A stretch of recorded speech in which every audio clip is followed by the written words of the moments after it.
Bienvenue à vous dans cette nouvelle vidéo d'actualité auto, la première de ce week-end du 10 janvier 2026. On commencera cette vidéo en parlant de Renault qui travaille sur une nouvelle motorisation appelée Super Hybride, qui consiste à ajouter des moteurs thermiques sur des plateformes jusqu'ici conçues pour être 100% électriques. On parlera ensuite de Honda, puisque même si tout le monde était très content de les voir relancer une sportive à moteur thermique, la Prélude, la réalité c'est qu'elle se vend très mal. On parlera également de Dacia qui vient de faire un choix stratégique assez bizarre concernant ses boîtes de vitesse. Nous parlerons également d'une catégorie de voitures dont on a assez peu parlé jusqu'ici en vidéo, les voitures sans permis, puisque leur marché s'est effondré en 2025. Là aussi on essaie d'expliquer un petit peu le pourquoi du comment. Ce sont des sujets que je vous ai choisis avec amour pour cette première vidéo de ce week-end. Si vous voulez donner un petit coup de pouce à ma chaîne, n'hésitez pas à laisser un petit like à cette vidéo, à vous abonner pour les prochaines, à booster celle-ci et à partager votre avis sur l'actu du jour à l'écrit via la section commentaires.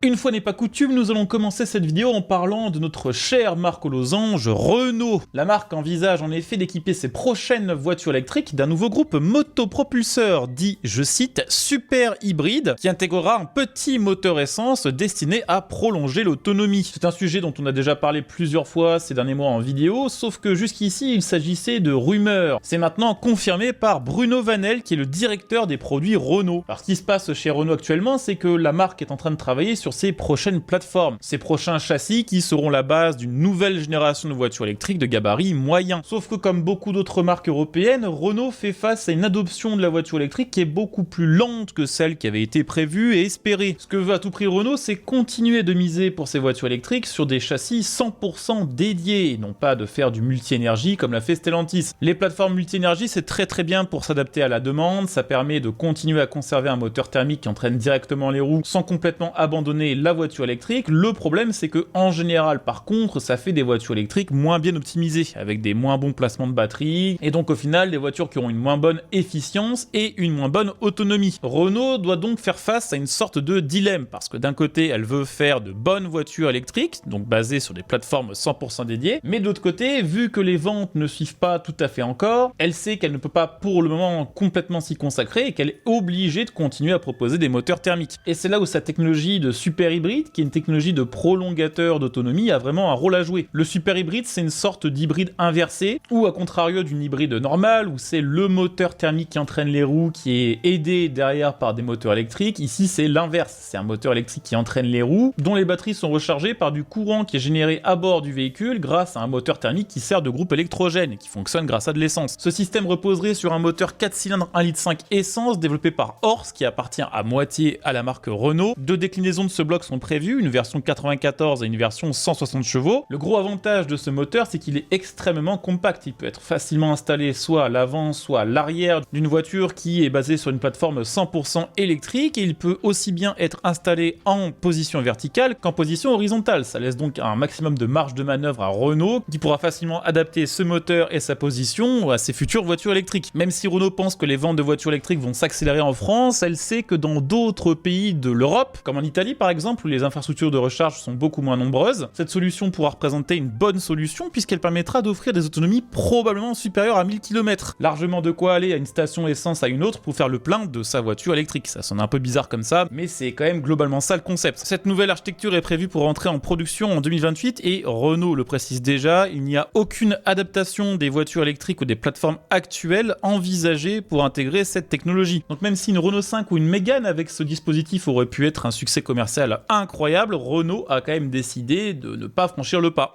Je voulais aussi vous parler rapidement de Honda et de sa Prélude. Globalement, tout le monde était content de voir Honda continuer de miser sur le thermique pour ses voitures sportives. Eh bien, figurez-vous que cette bonne réception du public ne s'est pas traduite par de bonnes ventes. Effectivement, aux États-Unis en décembre 2025, Honda n'en a vendu que 174. Alors c'est déjà mieux qu'en novembre où elle n'en avait vendu que 30, mais elle reste largement distancée par ses rivales thermiques, puisqu'aux États-Unis, il y a encore pas mal de petites sportives thermiques, des Subaru BRZ par exemple, qui existent depuis plus longtemps mais qui s'est quand même vendu à 229 exemplaires en décembre, ou encore la Supra de chez Toyota qui est carrément en fin de carrière et qui s'est quand même vendue à 277 exemplaires. La GR86 de chez Toyota c'est 576 unités et la Nissan Z c'est 665 exemplaires sur la même période, 4 fois plus pour faire simple. Ce lancement un peu foireux il est explicable par tout un tas de raisons. Déjà la première c'est que pour l'instant aux États-Unis il y a des concessions qui ont décidé de la vendre plus cher que le prix catalogue annoncé par Honda. Forcément ça n'aide pas. Deuxièmement le prix de base annoncé par Honda est quand même assez élevé, on parle de 42 000 $. Alors pour nous, ça nous semble pas beaucoup, parce que pour 40 000 € en France, on a un PureTech. Mais aux États-Unis, c'est considéré comme cher pour une voiture de 200 chevaux. Si on prend une Civic SI, par exemple, pour des performances similaires, on est à 32 000 $. C'est 10 000 de moins. Et globalement, les critiques sur la Prélude ont été assez nombreuses en ce qui concerne son manque de caractère. Certes, elle est jolie, elle est bien finie, mais globalement, les critiques ont été assez nombreuses quant à son manque d'agrément de conduite et à son manque de sportivité, ce qui est quand même dommage pour un modèle à vocation sportive.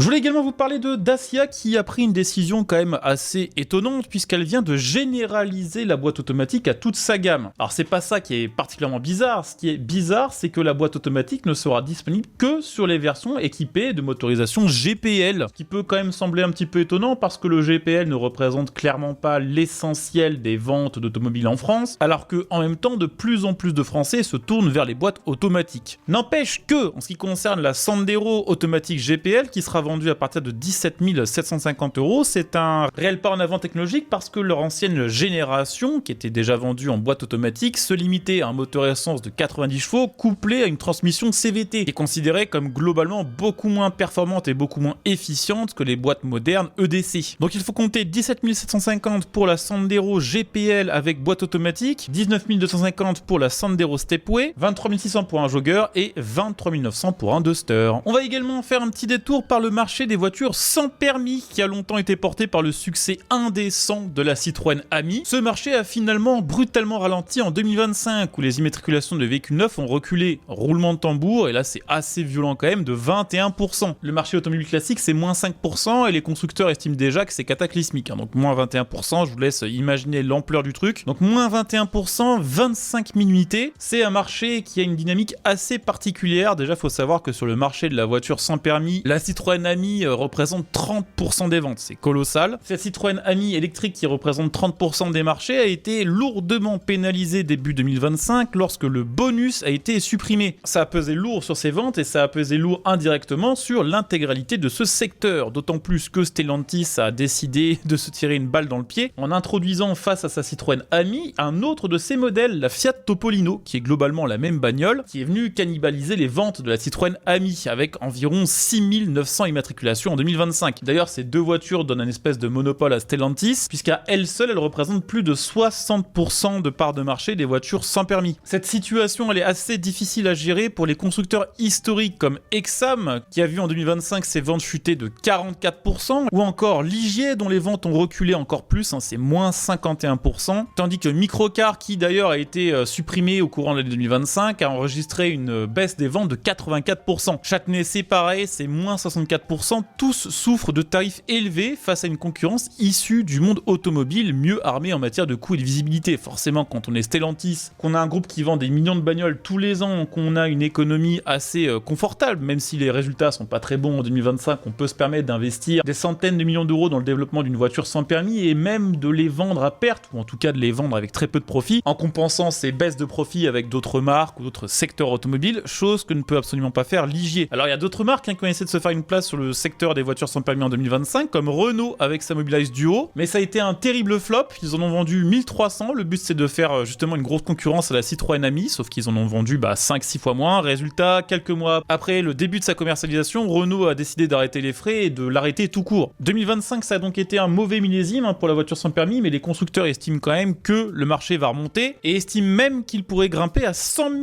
unités par an d'ici 5 à 7 ans, à mesure que de nouvelles marques investiront dans le segment et que l'offre gagnera en visibilité. Faut dire aussi que les nouveaux radars qui seront capables de détecter le téléphone au volant et le non-respect des distances de sécurité risquent de leur donner quand même un bon petit coup de pouce. Autre info au passage, et ça c'est la même chose sur les voitures normales, entre guillemets, le marché de l'occasion est bien plus fort puisque les transactions de voitures sans permis d'occasion ont progressé de 7,9%, je rappelle en face à moins 21 sur le marché du neuf, un marché sur lequel là par contre les marques traditionnelles de voitures sans permis dominent largement, tout ce qui va être Exam, puis Ligier et Microcar, car ça ne durera probablement pas parce que la Citroën Ami, qui était pour l'instant rare sur ce marché, qui a connu une forte augmentation de ses ventes, commence aussi à arriver sur le marché de l'occasion, et là aussi on voit ses ventes exploser avec plus de 50% sur l'année 2025. Voilà, c'est tout pour cette petite vidéo du samedi 10 janvier 2026. J'espère que les sujets choisis vous auront intéressé. Si c'est le cas, n'hésitez pas comme d'habitude à le montrer en likant, en vous abonnant, en devenant un soutien via le bouton rejoindre. On se retrouve dès demain pour la dernière vidéo de la semaine avec